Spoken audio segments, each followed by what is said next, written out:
Alustame autasustamist Miss Valentine 2007 iluvõimlemine individuaalaladena juuniorid.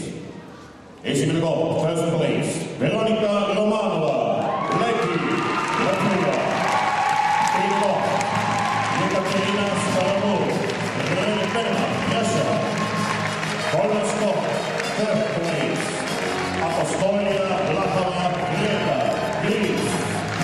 Neljas koht, Kristina Zizova, Venemaa, Russia, четвертое место. Пятое, Наталья Шевченко, Украина. Ja kuues koht, Tatjana Kunskina, Eesti.